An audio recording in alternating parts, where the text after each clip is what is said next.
Hello, everyone. We're going to be starting in 2 minutes from now, so please take your seats and be ready for an amazing afternoon of speakers and inspiring presentations. Thank you. Vamos a comenzar en 2 minutos. Por favor, tomen sus asientos y prepárense para una tarde llena de charlas inspiradoras. Muchas gracias.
Welcome back, everyone, to Demand Solutions, Ideas for Improving Lives. I hope you enjoyed your lunch break. Did everybody have fun out on the street? Make some friends? Get creative? Good. Oh, we got some applause for that. That's good. All right, guys, I'm excited about our next speaker, or I should say our next presenter. He's been using technology to connect people and music for over 2 decades. In 2001, he developed the first online music studio. Loop Labs continues to innovate with new products and experiences that democratize music making. Everyone, please welcome Craig Swan. Thank you. Hola, buenas tardes. Happy to be here. The rhythm of life. So, I'd like to take you first to a parking lot in Buffalo. It's 1992. It's a warm summer night. The air smells sweet, and there's hundreds of people dancing in a massive drum circle, twisting and twirling and spinning, enraptured by the music. And there in the middle is a long-haired kid, bashing away on the bongos, eyes closed, lost in a trance. And that's me. That's 19-year-old Craig. And I had the clearest moment in my life during that experience. I truly understood the connection that we all have to music and to each other. Now, to somebody else looking at this, they probably thought, there's some tripped-out kid partying in the parking lot after a Grateful Dead show. But for me, it was a true epiphany. It was like the future had synthesized, and like lightning, I saw the connection that music, people, and technology were going to have. So that night totally changed my life. For me, it was like seeing a perfect wave on an ocean far away. Like a tsunami of change was on its way. And I knew at that time, being in university and exposed to what was still a bubbling internet. It was the World Wide Web had just launched that year, and this was not the web that we're familiar with, no browsers. This is black, white, ugly, silent, but it held so much potential. And it was exciting because the connection that I had with music and people, I knew that this technology was going to take us there. And it was no longer going to be a world of nerds and geeks and academics and hobbyists that were going to be connecting using this infrastructure. The whole world was going to jump on. And that's when I knew that I had to drop out of university. I realized that I had to pursue this future that I saw. Of course, it was very premature. There was no internet outside of the academic system unless I was in the government or the military. I was not going to get access to this. But it did set me on a path of embracing technology and pursuing that dream. So I bought myself an Apple computer, learned desktop publishing and design, and started to play around with digital production tools. Still with long hair, playing a lead guitar role in a cosmic jam band. But then finally the web came, and now I mean the real web. The browser was here. And for me, it was a rabbit hole of hyperlinks. And I think about those times specially, and I don't know how many people in this room were there when it first it was there, but it was this amazing, awesome experience. And literally, I spent 6 months, to the dismay of my parents, locked in my basement. I was addicted to this new thing. And it was amazing because you couldn't learn about the internet then. You had to live on it, so you had to spend that time.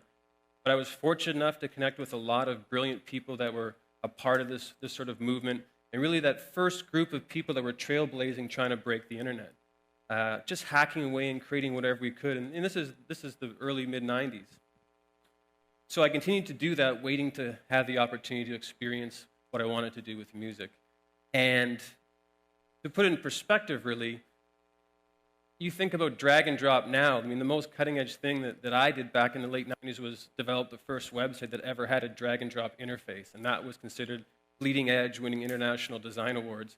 But still, the web was largely silent for me. I didn't have the opportunity to really explore it. So I had to wait a couple more years. And finally, the interaction capabilities of audio were there where I could actually do something interesting with music. So I holed myself up again for days on end, coding away, and developing what was the first version of Loop Labs, and launched it that very same week that it started. And to put this into context, this is 2001, so Wikipedia had just launched. There was certainly no Facebook. There wasn't even a MySpace yet, no Flickr, no YouTube, no Gmail. I mean, Web 2.0 wasn't even going to be a term for another 3 years, so it was kind of a big deal at the time. And as a result, it got a lot of attention and received a lot of accolades. And I was honored to receive the Webby Award in the audio music category for what I had created. And at the time, I didn't know when I got there, but they're like, if you win, you have 5 words to accept. And it's so hard to distill an idea that meant so much to me, and I've been working so hard to see develop to fruition. And the words that I chose were, everyone deserves to make music. And that really encapsulated what I thought really had to happen to share that experience I first had in that parking lot, how I could make that a reality for lots of people. But it really wasn't the true highlight, I guess, of my career at that point. It was getting more and more attention and more success. And so one day I was watching a keynote online. And that was me. Because basically I was watching this man, Steve Jobs, say those words about Loop Labs when he demoed it to launch Safari browser. So, like, mind blown. I mean, here was perhaps one of the biggest visionaries of our time, someone I certainly had a lot of admiration and respect for. And here he was acknowledging something I had spent so much time to try to bring to the world. I mean, it was a very special time. And certainly Apple doesn't call you and say, hey, by the way, we're going to do this tomorrow. And no one can prepare you for what happens when you're introduced as a product to the world like that. So a lot of things happen very quickly.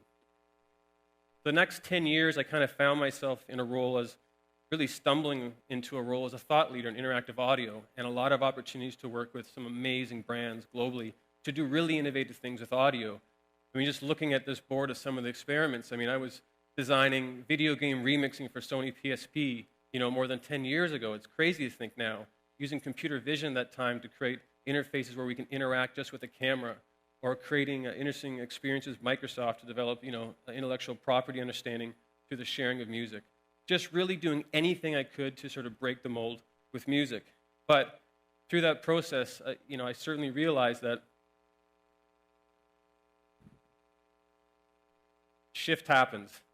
It had been 10 years of doing this, and so much had changed from when I started. We were now looking at a world where the web had grown to be a mobile thing. We had smartphones, apps for the new websites. We had ushered in Web 2.0 with user-generated content. YouTube was a thing. Social networks had exploded. Everyone was sharing everything in their entire lives. We had literally been transformed from consumers into creators. And really, technology was democratizing everything. I mean, it was literally democratizing countries. Yet I still felt that music was completely underserved. It was one of those things that people could create so many fantastic things, but the tools to really create music weren't yet there. So thinking about how technology wasn't totally serving that larger vision, I started thinking about what was happening in other parts of the world without technology. And I was introduced to what Jose Abreu was doing with El Sistema, and I had no idea this was going on, and it had been going on for decades, since I was a child. But for me to see a man completely transform communities and culture and really the country through his movement to sort of democratize music was very compelling to me. I remember a quote he mentioned where he thought that music was a social right. It was a right of all the people. And I thought, that's what I was trying to say, maybe a bit more eloquently, with everyone deserves to make music. Here was someone that was trying to put these tools into the hands of people. Then I learned the work of Fabio Chavez and what he was doing with the recycled orchestra, and I thought, man, this is epic. Here's somebody that's doing almost the same thing, except he doesn't even have instruments. He's working with a community of people in Paraguay that are basically making a living off a trash site. I mean, a violin costs more than these people's homes, and these people were building their own instruments, learning to play them, and then they got transformed to a global stage. I mean, these two examples alone really cemented for me, this is just an incredible exhibition of what can happen when you empower people with music and how it can transform lives, it can strengthen community, and offer opportunity for whole new areas of development for children and for people of all ages, really. So, of course, with the background in technology and thinking about this, I really started to think, well, how do we scale this? I mean, here's these amazing developments that are happening in emerging markets that don't have technology the way that we have, and this doesn't sort of exist right now. So we kind of thought about how do we create a platform where we can completely democratize the music-making process, where we can make it collaborative, we can make it free, we can make it fun, we can make it easy, and offer these experiences to everyone around the world. And that's what we did. And here you're looking at some video where we had the honor to go down to the Niños de Cristo orphanage in Dominican Republic. And this is when we were just experimenting with the platform. This was nothing that had been given publicly. And this is our first test group. And here are kids that have never, ever used a computer. So they've definitely never used software. They've never developed any kind of skills in that regard. And in my half-broken Spanish trying to explain how this worked, it wasn't long before they were just saying, get out of the way. Just like, let us start going in there. And I mean, honestly, every time I watch this, my heart just warms. Like the smiles on these kids' faces, like they were given these tools that they could adapt instantly. And they were just in it. Like, I mean, they were in it to win it. I mean, it was just amazing to see that they saw this opportunity of potential hope, not just empowerment or creative freedom, but really opportunity that maybe this is something that they could do, like what they heard on the radio. And it was really a testament to what we had built, where kids that had no technological experience were picking up what we had built, making it very user-friendly to be able to do that. We then opened it up into a sort of a private beta where we had a number of people, maybe 1,000 people in there. And this is just 3 stories that we were getting from our community. It was just in a test mode. We've got DJ Mitch in the middle, a 7-year-old kid that was creating these banging club hits. His mother had reached out saying, you've transformed my son. Like, he tried to create music in so many different ways, but until you found your tool, he just never had this ability. Or Becca Rose, the girl on the left, who was just singing and bumped into it for fun, but had a community surround and build music for that she could sing on top of, where she is now dedicated to having music a part of her career, her direction in life. Or the woman on the right, senior citizen, over 65 years old, that's made more than 200 songs on our platform, and you would never believe it. But for her, she found almost a musical meditation or medication in this experience of being able to make music so easily. So what does it all look like? What I'd like to do is maybe invite Braulio Flores. He's our creative director of strategic partnerships. How you to doing? kind of give you a little walkthrough of how this works. We could just slide on over to the second screen here. So what we have is, this is Loop Labs. This is the landing page to a studio that runs all in your browser. We've completely localized this, so this runs in different languages, fully supports Spanish as a native language. And unlike a traditional musician that's going to come into a studio, we're aiming at the 95% of people that have no clue that they can even make music, had never been given the opportunities, never had a chance to try. So we work a bit differently, where we stock this with sounds that you use from real musicians and from real producers. And we have some amazing people that have been providing sounds. I mean, producers who have done stuff for Lil Wayne, Eminem, Shakira, Pitbull. I mean, some really top-notch people here. In fact, we're working with Sergio George, who you may be familiar with as the all-time sort of winning Latin Grammy producer, who's acted as our Latin ambassador to help bring this to the emerging markets and help people get aware of what we're building. So what we're looking at are tons and tons of sounds, more than 50,000. They're all royalty-free, which means you can do whatever you like with these sounds. And I'm just going to go in here and find something I found earlier with a bit of a Latin feel. So I can click into this. Maybe you want to start with the piano sound. So I'm just clicking on these and previewing this in real time. They're loading down from the internet. So I kind of like that one. Just simply drag it in there. I stretch it out. It's a very malleable, easy thing to create with.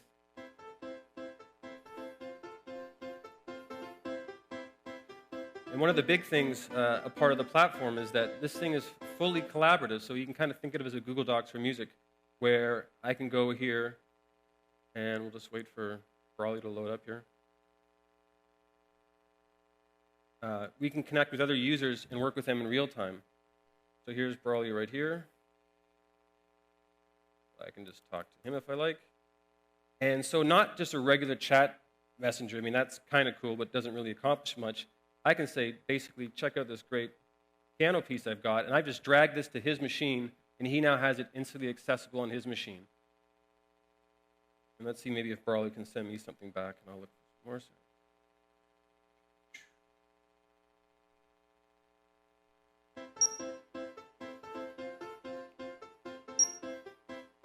So he's got some bass for me. So the really interesting thing here is that we could be working in a completely different tempo and a completely different musical key. It's not even important that we worry about the musical theory. Our engines in the cloud automatically transpose everything into the same key, into the same tempo. So you can kind of imagine it's like we're giving the world these musical Lego pieces that always snap together. You can create anything magical you want with those things. Slow it down a bit? Sure. So again, I can simply say I want to slow this maybe down to 110 or so. Hey, Craig, let me just add something real quick. Sorry? Let me add something real quick here. Record. La música se mueve. La música te mueve. La música se mueve. La música te mueve. All right? This is one of the reasons I brought him up. I can't do that. We'll drag this out to you. Good shot. And so he just recorded that. And I can load in that. So now again, he's standing here across from me, but he could be across the planet. He could be in any other part of the world. Now let's see how that sounds.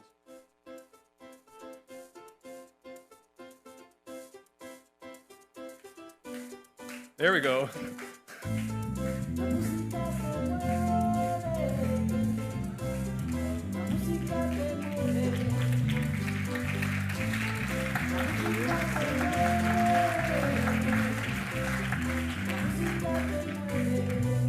So I'll do my harmonies later. But it's amazing because this is a testament to that idea that happened so long, I mean, more than 20 years ago in a parking lot of how we can connect with music. And I feel like we've finally come to a point where it's possible to do this and share with the world. So simply, again, we could just, oh, yes, I always. You always forget the video conferencing part, obviously, Craig. Yeah, the Wi-Fi was acting up a little bit before. But I just want to say we also have video conferencing and also online audio chat, which is also available on the platform. And that's kind of about bringing that human element to it, because it's one thing to be making music with someone, but as a pure hippie at heart, the idea of people that are connecting through music, through different cultures, there's a way that we connect that's just very special through music, that we have an appreciation for people of all walks of life when we're making music with them, which I think music truly has an opportunity to do that. And again, the wonderful thing is that we can just simply label this track, and instantly we can publish this to the world. And I can choose to make this remixable to every single person. It's free for everyone to download. So all you guys, when you go check out Loop, you can do your own spin on this thing. And then we can publish this. And if we want, we can share this to our social networks. We can post this to Facebook, to Twitter. And the wonderful thing is that wherever you experience this music, you see it on Facebook or you see it on Twitter, you can click remix there and instantly be brought right into the studio and then change it, make your own, and bounce it back. And it's that fluidity that technology's got to a point to allow us to do that offers, massive, massive opportunities. So I think that gives you a good understanding of how it is, but what we really want to share with you is the possibility of impacting lives. I mean, we've seen this firsthand through not just our technology, but through the wonderful work of El Sistema and what the Recycled Orchestra and many people around the world are doing. And we're here to really help reach and connect with anyone that sees the value of music and affecting change and helping children's lives. And if that's you at all, please, we'd love to make some music together with you. Thank you very much. Thank you.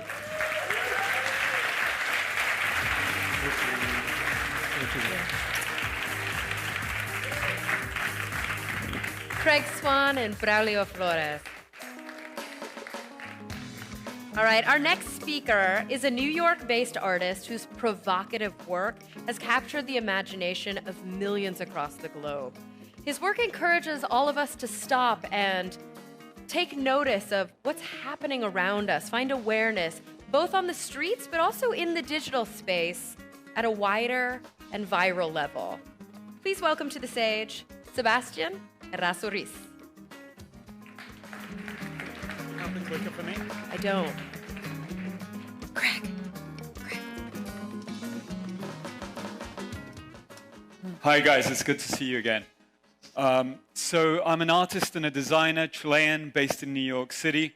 I'm going to try and pass as fast as I can to wake you guys up a little bit for a variety of different public art projects. Now, my main thing is I try to get people to stop, look again, and be aware of something they hadn't noticed. So this is the first door that has 2 viewers. First door in history with 2 viewers. And it has 2 viewers because we have 2 eyes. It doesn't make sense to be closing an eye to look through one. We're not pirates. We don't need to look through a telescope if we've had binoculars forever, so that's kind of dumb. So I invite the audience to open up the other eye and look again. Now, what's interesting of seeing things differently is that you can come up with very original, creative, and cheap solutions. So for example, as an artist, I have my studio in Brooklyn, but naturally I also wanted to have a second studio in Paris. Studios in Paris are very expensive, so at some point I figured it would be cheaper to just make my own bronze plaques, $30 each, and I started placing little plaques on different houses in Paris. So I naturally chose some of the nicest ones, and I have approximately 30 studios in Paris that I go visit. They're quite fabulous. What's interesting of a little plaque is that it can work in many ways. You've all seen the memorial benches where you buy a bench from the government and you leave a bench in honor of a deceased person. I think it's very interesting to be aware of life, death, and our mortality. So I decided to make my own benches. Instead of paying $15,000 to have on my own bench, I paid $15 in Chinatown, had my brother as a lookout, making sure that there weren't any cops coming, and we screwed in a lot of benches. If you go to Central Park, you might find some 30 benches that belong to me. What's really fun is going towards one of those benches you know is yours, and you see someone sitting down, and you go, "Excuse me, sir, I believe you're sitting on my bench." It's kind of nice. Now, that awareness of mortality that you naturally have when you sit in your own bench, which is reminding you that you might die tomorrow, is an awareness that one can share with other people. I used to travel to Chile through Atlanta because that's all I could afford. So it was New York, Atlanta, Santiago. And in Atlanta is where our troops come back. And our troops come back not in a big Hercules plane as we would imagine or looks in the movies. They come in full camouflage, but they come in normal commercial airlines. So I kept looking at these guys who were the age of my little brother. And I would see their eyes and go, you know what, these guys have to be traumatized. They have to be committing suicides at a super high rate. At the time, there was very little information about it. I started investigating, and I found in different branches of the government the statistics. I summed them all up. I figured that we were killing ourselves at twice the rate than we were being killed by enemy fire. Now, I wrote this up on Facebook. I have some 5,000 followers, friends, and none of them said anything because the written information is too hard to understand. So what I did was I bought a can of paint and made the line for each one of these people. Now, this image goes viral because suddenly the image is something that we can understand. It ends up in CNN, and it ends up getting people to write about the subject. In a similar way, if we're thinking statistics, I was having drinks with some friends and thinking, what would be the influence of the Catholic Church and its ban on condoms have had on the spread of AIDS in Africa? Naturally, there's no information regarding that, but if you go and try to find a map of the spread of AIDS, and you try to find a map of Christianity in Africa, you'll find that they're quite interestingly matching. I don't know that there is a correlation, but my job is to start conversations and to get people to stop and look again. This could work for this city, where we're all about interest groups and lobbyists. The idea that the city is being driven by special interests, and so is our democracy. Or the notion that the new economies that are so interesting and attractive at first might get us to all share between us until we no longer have anything else to share and someone else is left with what's rest. Going with the same idea of economy, this is a piñata. It's a giant bull. It's the bull of Wall Street. It's the symbol of decadence. And it was a piñata filled with dollar bills. So it had about $2,000 bills. We let the community know that the piñata would be broken open. So I had all my friends and all the community come. We created red communist sticks so we could hit the idol of money, right? But what naturally happens, which is kind of quite fun, is that when the bull finally opens up, everyone throws down into the floor and fights for the money. So you get this notion that if you take down a system, it will be replaced by what? And therefore, how do we come up with more comprehensive strategies? Being a New Yorker, we're all slightly traumatized by planes. Today, if we see a plane flying relatively low, we tend to follow it. and we keep our eyes on it until we know that it's safe. This was done in the beach close by to an airport. It's done by pouring seawater into the sand. Seawater makes the sand become darker, and suddenly we have the shadow of this plane that weighs over all our unconscious collective. Nevertheless, it's a shadow that with the sun dries up the sand and it disappears over the course of the day, hopefully taking with it some of that weight. As an artist, I participate in Art Basel regularly. For any of you guys who have gone to Miami, for example, there's this crazy obsession for buying the first days, and it's only on the last day that people finally hit the beach and try to relax. For me, that's the one day that I should be hitting the people that are on the beach. So I had a plane that said, the idea was to originally have it say, "We're all going to die," which is just a fact. It's a statement, right? It's completely true. Nevertheless, the National Aviation Association said, "No way, that's definitely not going to fly." So I sent them a list, and the only one that was allowed was, "Death is the only certainty in life." You've all heard of the 33 miners, Chilean miners that were trapped below. When I heard of it, I was in New York, and the president of Chile said that it would take 6 months to take them out. Understanding that it's 6 months where we can have a fatigue of press and we could lose interest, the risk of not getting them out on time and having them lose their lives was, I considered, quite big. So I flew down to Chile, and this is Torre Santa Maria. Torre Santa Maria used to be the highest building in Chile. It was 33 stories high, and we had 33 miners trapped below. So in a couple of days, I managed to convince every single one of the different offices to allow me to get on top of their desk between the photo of the kid, the fax machine, the computer, and install these giant lamps so that we could have now a cross of light that could be seen from any point in Santiago, so that when we went home and we thought we were safe with our families, we could still see the cross reminding us of the 33 miners trapped below that needed to get out. The idea of mortality, again, is very important because it allows us to put into perspective the different daily minutiae that we have to deal with. When we think of the bigger picture, the smaller picture is easier to handle. So this is 1,200 crosses. It's the amount of people that die in New York City every week. That's just a statistic. Now, if we try to imagine 1,200 apples, we can't. But if I create an image of it, suddenly it's something that becomes more real. Or the reality of putting ourselves in the place of a disabled person. These were placed in Santiago, Brooklyn, and a series of other places.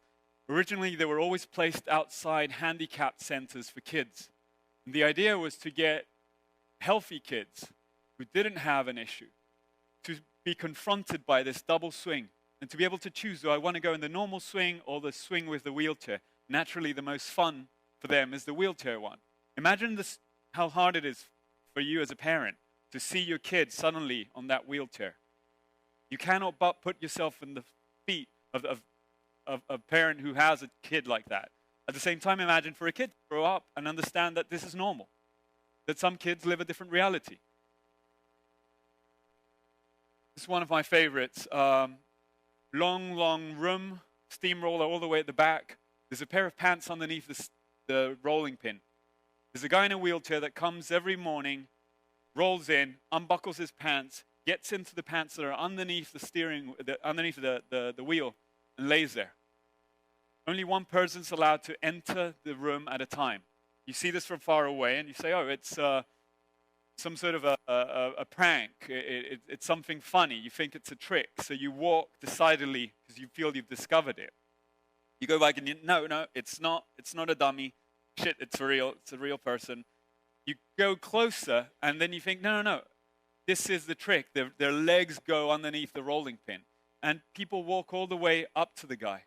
Now, the guy, they take turns. They're athletes that participate in the Paralympics.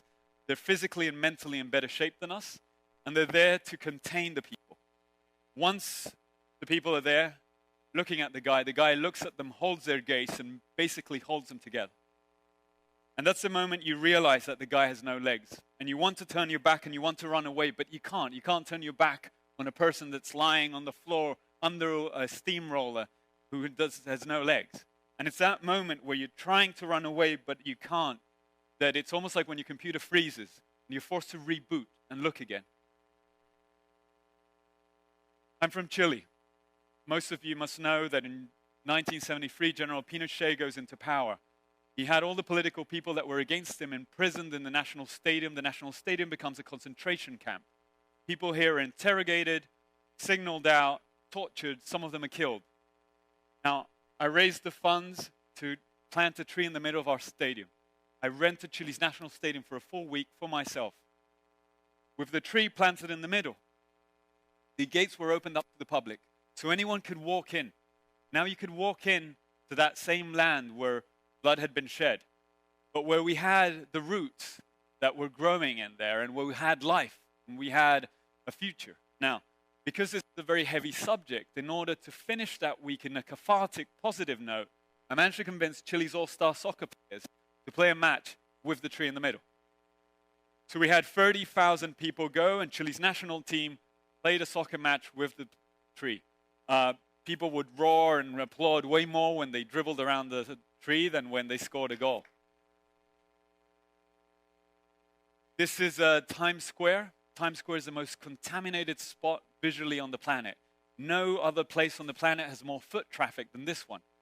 So my initiative was to try and get 50 screens from Times Square for 3 minutes during a whole period of a full month.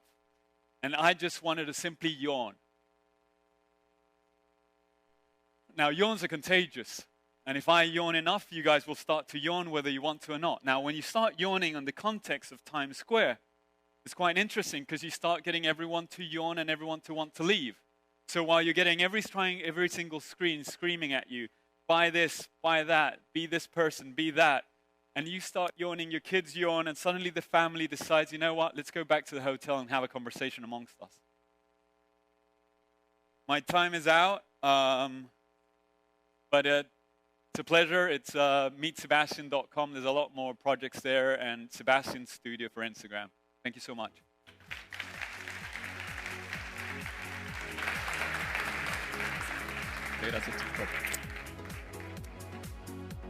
Sebastian Errázuriz. All right, guys. Before we introduce our next speaker, I want to play a little bit of a game with you. So if everybody could go back to slido.com/demand solutions, I'm going to ask you a couple of questions, and I'd love for you guys to vote. So the first one is, does copying fashion promote creativity? Yes or no? Does copying fashion promote creativity? And then we'll see if this actually works. We'll give it just a second to see if they can throw it up on the stage. In the meantime, I'm going to go ahead and ask you the next question. Where have you mostly purchased original designs in the last year? Is it from Zara, from Forever 21, or from Urban Outfitters? Think about that. Maybe mostly for the women, maybe for the men. Not seeing it up here, so maybe we can do this the analog way. Does copying fashion promote creativity? Look at that. 85% of you say yes. Interesting. 82, 78. Oh, it's always moving. But yeah, the vast majority of you say yes. I'm interested to see why. Where have you mostly purchased original designs within the last year? Zara, Forever 21, or Urban Outfitters? Has everybody voted? Is it on your screens right now? It's working? That's good. No, it's not. There's a little bit of a delay. Where have you purchased original designs within the last year? There we go. Zara, Forever 21, Urban Outfitters. People really like Zara. It's interesting. The truth is, the answer to that doesn't really matter because this was a trick question. Because these three brands are actually the highest brands associated with knocking off luxury brands. So it's unlikely that you found any original designs there. To delve further into this topic, I am very excited to announce our next speaker. She's a University of Southern California media scholar whose research spans a wide range of topics. They really are far-reaching. global entertainment to fashion to digital media to intellectual property law. Please welcome the incredibly accomplished Dr. Johanna Blakely. You got it right. Hello, everyone. How are you? I like the way you answered those questions about fashion. I'm going to be talking about fashion some more. It's really come up as a theme at this conference in a way that I usually don't find. It's usually not the subject. Now, all of us know what design thinking is, right? But what does it mean to use fashion thinking? It turns out that creatives in the fashion industry have to operate in a very different way from creative people in many other industries. It turns out that in the fashion industry, there is very little intellectual property protection. There is no copyright protection at all. They rarely qualify for any patent protection. All they really have is trademark. So that means that you could knock off a copy of just about anything that anyone in this room is wearing right now and sell it as your own design and not be sued. This is one reason that you see trademarks used as design pieces within luxury apparel, because it makes it a lot harder for a knockoff artist to knock off something that's covered with logos, because they can't copy those. It's also why you see travesties like this. They're trying to skirt trademark law. So the reason is that the courts have claimed that fashion designs are too utilitarian to qualify for copyright protection, right? They're useful articles. And so their fear was that some random designers would own the building blocks of fashion, and other fashion designers would then have to pay them licensing fees. But the irony is that we don't consider fashion something that's too utilitarian. We usually think of it as being crazy and unnecessary, a luxury. For those of you who are familiar with the logic of copyright protection, which is that without ownership, there is no incentive to innovate, you might be surprised by the critical success of the fashion industry and also its economic success. What I'm going to argue today is that it's precisely because the fashion industry doesn't have copyright protection that utilitarian designs to cover our body, fashion, has become quite artful. My argument is that because there is a Creative Commons in fashion, you see a lot more innovation than you would see if you had copyright protection. One big difference, and one key aspect of fashion thinking, I would claim, is that there's a very open creative process when you don't have to go through so many legal barriers in order to borrow elements from other people's designs. One sort of magical side effect of having a legal copying system is that trends are established, and this is very good for sales. Of course, there are people at the highest echelons of the fashion industry who are considered trendsetters, but if you talk to any of them, they will say that it is essential that they pay attention to the street, that they have to look at how their work is being upcycled and recycled and remixed in order to stay in touch with reality and to remain relevant. Now, the fast fashion industry is probably the most obvious sector of the industry that's taking advantage of the fact that there's no copyright protection for fashion designs. And a lot of high-end designers have been furious about this and have launched many, many lawsuits. But in the United States, they're almost always uniformly denied. And it's kind of strange, right? If you can get a shoe for 1/5 of the price of another one, why would you buy the expensive one? Why hasn't copying just completely destroyed this industry? Well, this was exactly the question that we asked of Tom Ford when he came to our conference on this topic at the University of Southern California. And here's what he had to say. I hope there's some volume. We found after much research that actually, not much research, quite simple research, that the counterfeit customer was not our customer. Surprise! People who were shopping on Santee Alley and Canal Street and, an H&M, they could not afford to go to a Gucci boutique or to a Tom Ford boutique, which is even more expensive now. So there are many virtues to this culture of copying. One of them is that because people can copy one another and because of the fast fashion industry, there's an even faster establishment of global trends, which is very good for business. There are strong incentives for fashion designers to move on and to innovate because fashionistas don't want to be wearing what the masses are wearing. They want the next thing. And another great side effect of this bizarre sort of creative industry is that, and primarily because of the fast fashion industry, you could claim that there's been a democratization of fashion. You can buy more apparel at more price points than ever before in the history of humanity. And fashion is a really important sort of means of cultural communication. We all know that on some level. It's also a very important means of cultural diplomacy, as all art forms are, where you interchange ideas across cultures through aesthetics. But in fashion, I'd say it's an even richer place for these kinds of exchanges because there are very few legal barriers. Now, just because you can copy does not necessarily mean that you should. It's an embarrassment for respected designers to be told, oh, well, you just knocked that off of Karl Lagerfeld. Reputation is about having a signature style. You have to have a unique voice in the marketplace so that when people knock you off, everyone else knows it. They know you are the originator of an idea.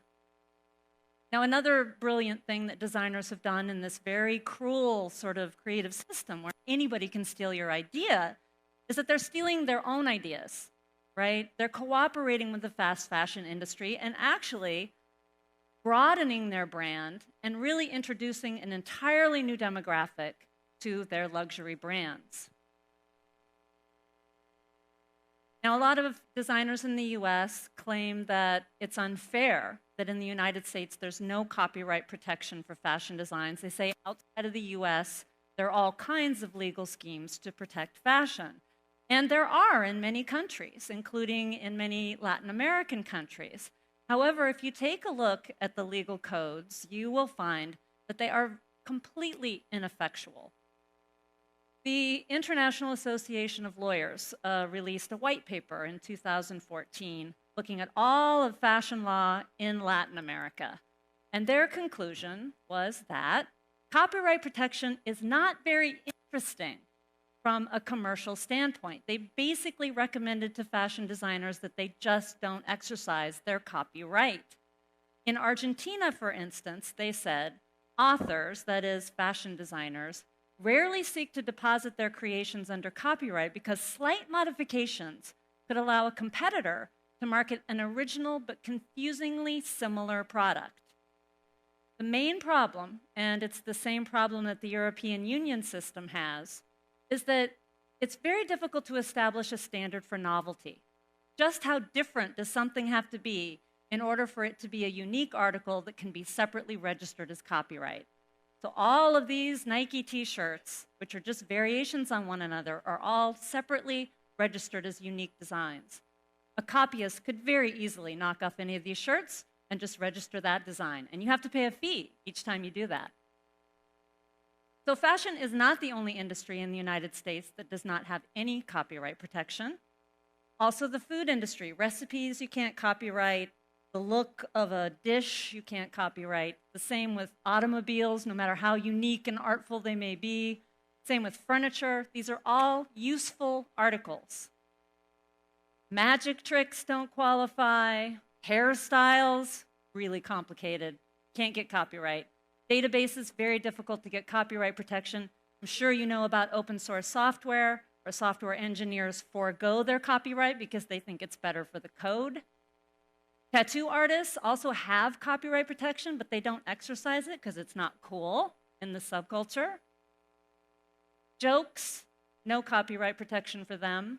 Fireworks, the rules of games, even the smell of a perfume, you can't protect it. So some of these industries may seem sort of marginal, but a few of them, food, automobiles, fashion, furniture, if you compare them in terms of gross sales with some industries that have a huge amount of copyright protection, you'll see these are very important, economically important industries. Now, Diane von Furstenberg, the designer, has been the chairwoman of the Council of Fashion Designers of America for many years now, and she has tried over and over and over again to secure copyright protection for fashion designers in the United States. But I think the bill finally died its final death at a House Representative subcommittee meeting where this data was presented. It demonstrates that during the years of the fast fashion industry from 1998 until that hearing, women's dresses in the highest price decile actually went up, which meant that the fast fashion industry was probably not undercutting luxury brands.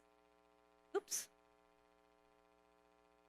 So it seems odd, but in a way you can see how copyright can become a crutch for a creative industry.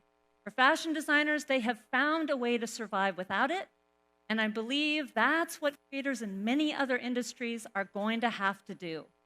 With digital technology, it's just going to get harder and harder to monetize copies of your work. And so that's where fashion thinking comes in. How do you survive when you do not have a monopoly on your creative output? Well, this is what fashion designers have done and what I think people can do in many other creative industries.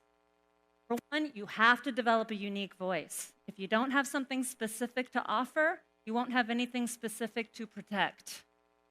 Investing in your brand is absolutely worthwhile. I think trademark is actually going to get stronger through digital technology rather than weaker. And it's absolutely essential, as you've heard many times today from many speakers, to embrace remix culture. This is the way creativity is moving rather than building walls and barriers around your work. It's going to be the only way to survive economically. Now, if you'd like any more information about this research project, we have a lot of white papers and a book, all available on readytoshare.org. And I just want to thank my designer, Veronica, for this beautiful presentation. Thank you very much.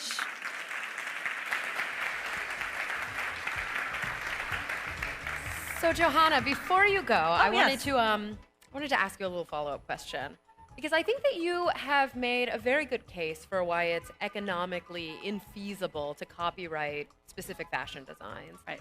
But I wonder, how is a young designer, a new designer, to break through such a difficult industry with so many barriers to entry? It is really a cruel industry. And it's easy to say, oh, well, you just have to come up with a unique style, right? You just have to be unique and add something new to the marketplace. That's easier said than done. I think the fashion designers who are quite savvy and who have succeeded in this very cruel environment are people who are really smart about looking to the past in fashion and figuring out, okay, that petticoat from 152 years ago, that is so now. That's a certain kind of genius, being able to go back in time through millions of different fashion trends and say, this is what we need right now. So I'd say it's sort of a curatorial instinct, somebody who has a good sense about what's needed now from the past to project the future. That's the kind of genius that works in fashion. It's a great insight. Thank you so much. Thank you. Johanna Blakely, everyone. All right, thank you. Bye.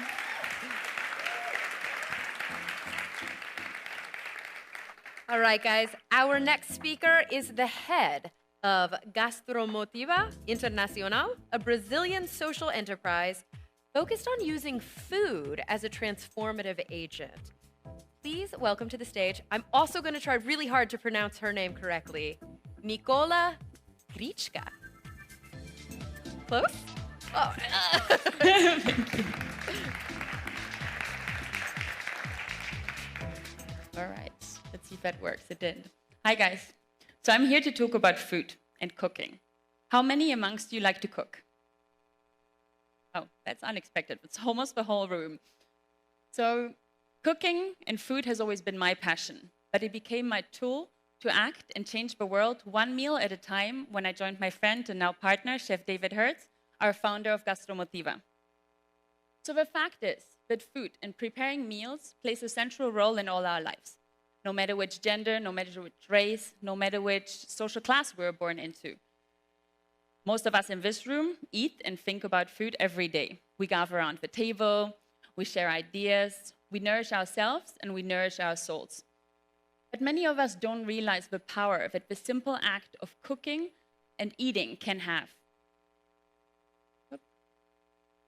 Cooking is an act of love. Cooking is a call for action. So using the transformative power of food and gastronomy in order to respond to current challenges such as climate change, social exclusion, malnutrition, is what we call social gastronomy. David founded Gastromotiva 10 years ago, when not many chefs had social initiatives in the world. Nowadays, we talk about a social gastronomic movement. Back then, it just seemed crazy. So for us, social gastronomy is a creative and powerful solution to many of the pressing issues in the world. And I'd like to illustrate this based on 2 stories.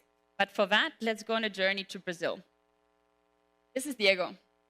Diego was born in the favelas of Sao Paulo. He was born to an alcoholic father who beat his family and eventually actually left them behind.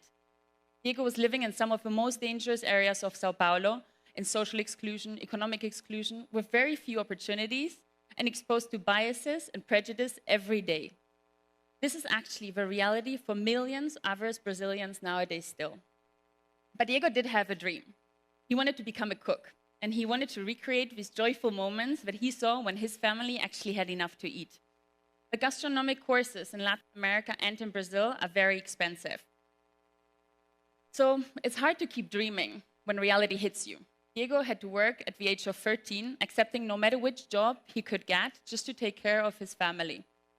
But the irony of it all is that in Diego's city of Sao Paulo, there are 44,000 formal food establishments, employing more than 800,000 people, 20% of the economic active population. And their main complaint is the lack of trained people in their kitchen. So we at Gastromotiva respond to this market need, and we build bridges. We give free vocational training for youngsters in underprivileged situations, just like Diego, to prisoners and to immigrants.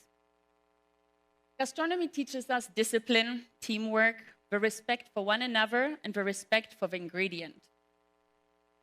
We don't only focus on skills and techniques, but we also focus on the personal development. We focus on the connection between man and nature, and we try to create multipliers. So all our multipliers have already gone back to their communities for our community action work and touched the lives of more than 90,000 people already. So we empower our students, like Diego, to change their social situation, but as well to help others do the same. A chef carefully selects his ingredient, transforms it, and brings the best out in it, which is exactly what we're trying to do with our students. So in 2009, Diego joined us as one of our carefully selected students. And after a 4-month intensive program, Diego and all of our other students are offered a pool of different job opportunities within our restaurant network. Diego graduated, and he could finally pursue his dream. He became, there we go, one of our professors at the Gastromotiva classes. He became a kitchen assistant, a sous chef, and eventually a chef in a variety of restaurants. He caught up on his education, studied at a university, which he could have never imagined as a child, and he learned English. And only last year, Diego applied for the Slow Food University Scholarship in Italy. And it was the slow food movement founder, Carlos Petrini, personally, that called him up and told him to pack his bags and come to Italy. Quite impressive, right? And now he actually speaks Italian. So Diego has 1 more year to go, and he has a specific dream. He doesn't want to be abroad and sharing his experience abroad, but no, he wants to come back to his favela, and here's Diego telling us what he wants to do. Eu sou Diego, sou da Zona Norte de São Paulo, Vila Ed, e a minha experiência que eu tive no refeitório me ensina que um cozinheiro tem que saber criar um menu que passe a identidade dele e que o cozinheiro ele tem que ser completo, que envolve a área da produção, porque fala-se muito em aproveitamento integral. Mas se você não tem nem ideia de onde veio o seu ingrediente, você não sabe como aproveitar. E por isso que eu sempre falo do projeto que eu tenho agora, que eu quero fazer hortas urbanas, né? Levar para as comunidades, levar para a favela horta, e horta orgânica. Não é você mudar tudo de uma vez. é você mudar as coisas através de redes. Então, a ideia é fazer um projeto piloto na Vila Ed, fazer ele crescer e depois expandir ali para o Jardim Brasil, os bairros vizinhos. Como que eu posso contribuir para o crescimento do Brasil com educação? O meu caminho é a comida.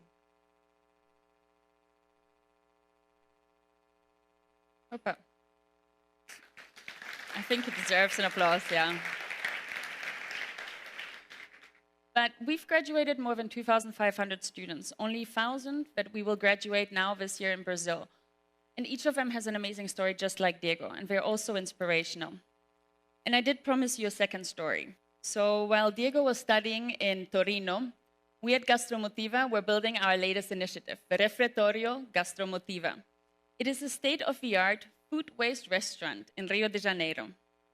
We partnered with the best chef of the world, Massimo Bottura, and food journalist Alexandra Forbes. You can see the actual construction here. And we had to join forces with constructors, food distributors, artists such as Vic Muniz and JR, the mayor himself, and many other supporters that joined us in this initiative.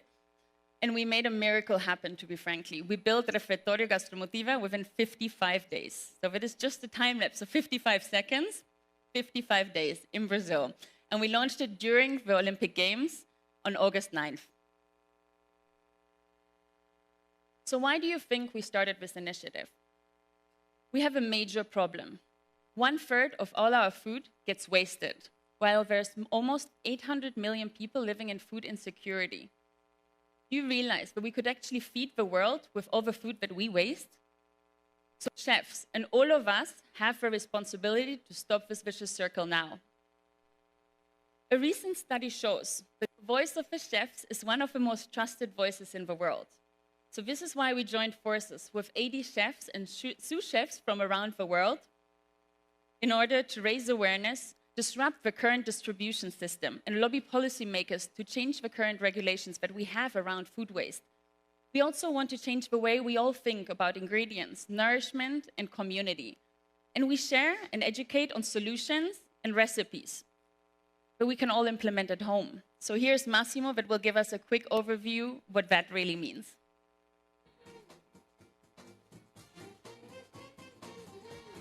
You can't pretend that the bread that stays there for like 3 days is going to be perfect to serve as bread. But if you use that bread, maybe toast it in a oven and create breadcrumbs and mix with some Parmigiano Reggiano or some eggs and create noodles in a broth of mushrooms, it's going to be delicious.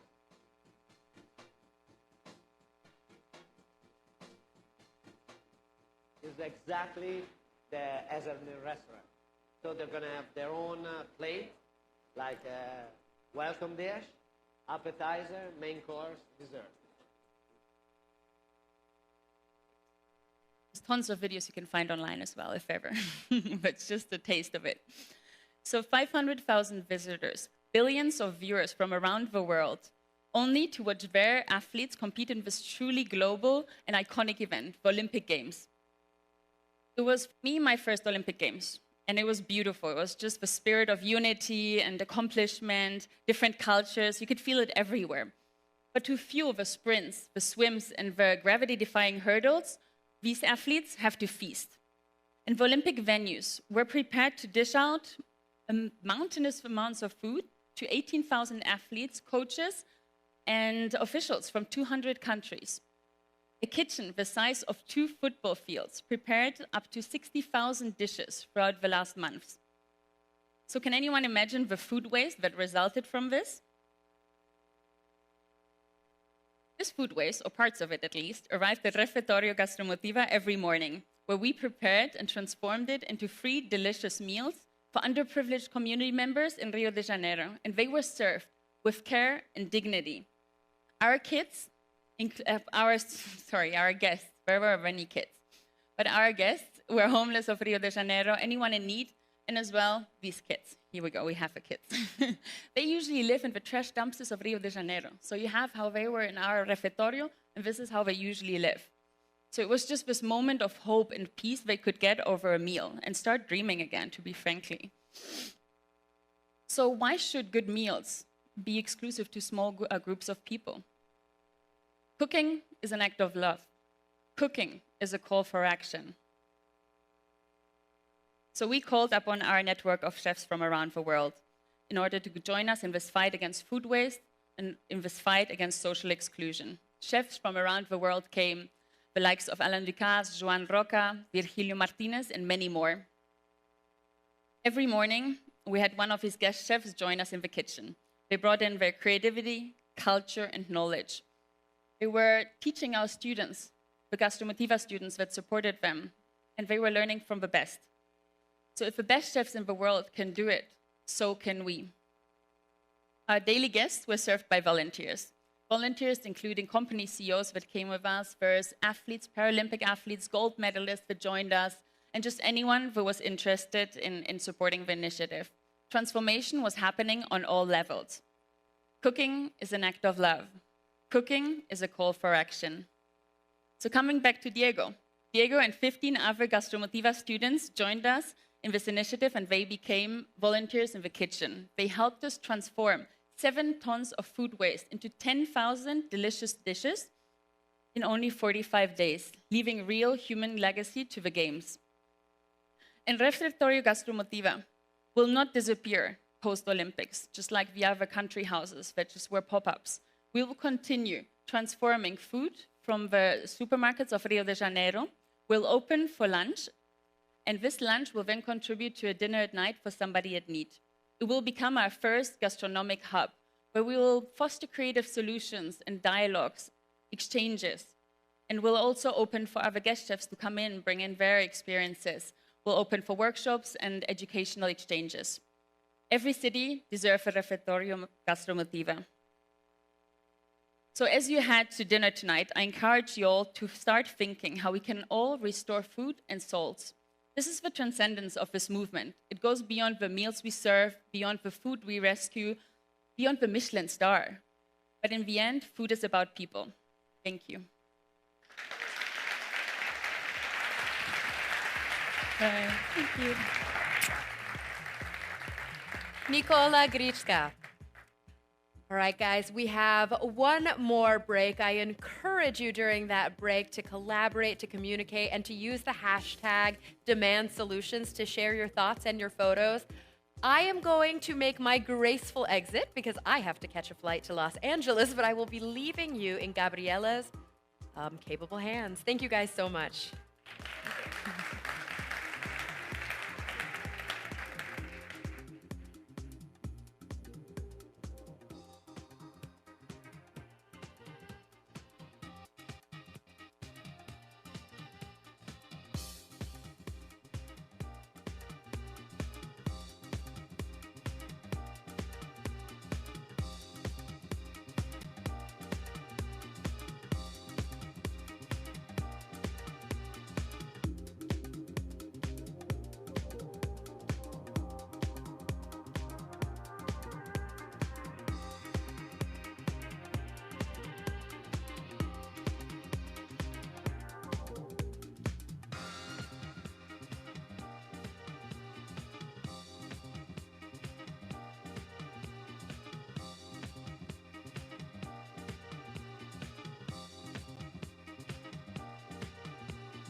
We are going to have a short break of 15 minutes, and we'll see you back in 15 minutes here on the auditorium to continue with our amazing speakers of the afternoon.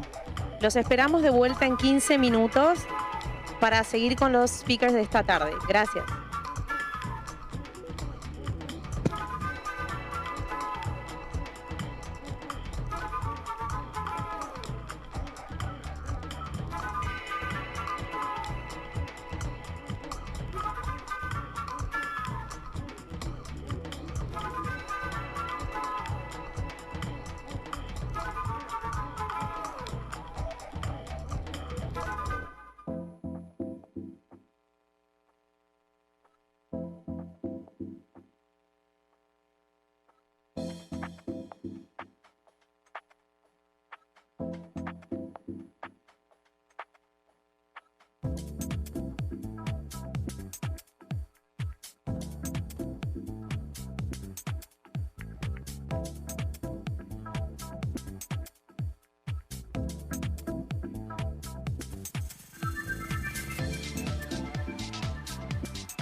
Ladies and gentlemen, we're about to begin with our next speaker.